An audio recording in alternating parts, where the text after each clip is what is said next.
Hello மக்களே, காலையில் எழுந்துச்சு கண்ணாடியோட ஃபேஸை பார்த்துட்டு தாடி ஒரு அட்ஜஸ்ட் பண்ணிவிட்டு வழக்கம்போல் காட்டணும் பார்க்க ஆரம்பிச்சாச்சுங்க. அப்புறம் மீனை போய் பார்த்தா மீனும் கொஞ்சம் பாவமாக தான் இருக்குது. என்ன பண்ணுறதுன்னு தெரில. வறுக்க ஆரம்பிச்சிட்டேன். காலையிலே வறுக்க ஆரம்பிச்சிட்டு கொஞ்சம் உடம்பு சரியில்லைங்க. அதான் மெடிக்கல் ஷாப் போயிட்டு டேப்லெட் வாங்கிட்டுலான்னு சொல்லிட்டு போய் ஆவி பிடிக்க டேப்லெட் வாங்கிட்டு வந்தேன். செம்ம இது ஃபுல்லாக ட்ரெயின் அவுட் ஆகிட்டேன். அப்புறம் ஃபஸ்ட்டு ஒரு ஏர் ஃபேர் இருந்துச்சு. சரி, அதில் ஜாக் ஃப்ரூட் பண்ணி சாப்பிட்லான்னு சொல்லிட்டு பண்ணேன். பட் அது எப்படி வந்திருக்குன்னு பார்த்தா நீங்களே பார்ப்பீங்க. மிஷின் ஃபெயில் ஆகிடுச்சு. என்ன பண்ணுறது? அதுக்கப்புறம் ஜிம்முக்கு கிளம்பிட்டேன். இன்றைக்கி கொஞ்சம் சீக்கிரமே கிளம்பிட்டேன். கொஞ்சம் ஈவினிங் கொஞ்சம் கடுப்பாக இருந்துச்சு.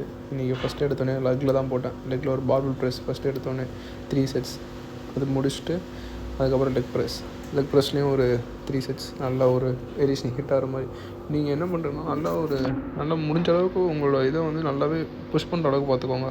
அதுக்கப்புறம் ஸ்டாண்டிங் லெக் அதுலேயும் ஒரு 3 செட்ஸ் 15, 12, 10 அதையும் முடிச்சுட்டு லஞ்சஸில் ஒரு 3 செட்ஸ் 15, 12, 10.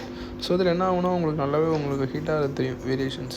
அதுக்கப்புறம் ஃபைனலாக கண்டிஷன் செக். இந்த கண்டிஷன் செக் பார்க்கும்போது உங்களுக்கே தெரியும் நீங்கள் போட்டது எவ்வளோ கரெக்டாக இருக்கா இல்லையான்னு. நீங்கள் அதிலே பார்த்துக்கலாம் உங்களுக்கு வேரியேஷன் எங்கே ஹீட்டாக இருக்குன்னு. கண்டிஷன் செக்கும் பார்த்துட்டு வீட்டுக்கு கிளம்பியாச்சு. வீட்டுக்கு வந்துட்டு என்னோடய மீனை பார்க்க ஆரம்பிச்சிட்டேன். மீனுக்கு எப்படி இருக்குது, அதே மனசு கஷ்டமாக இருந்துச்சு. என்ன பண்ணுறது? ஓகே, எல்லாம் சரியாயிரும். Thanks guys. இதே விதத்தில் என்ன பண்ணுறேன்.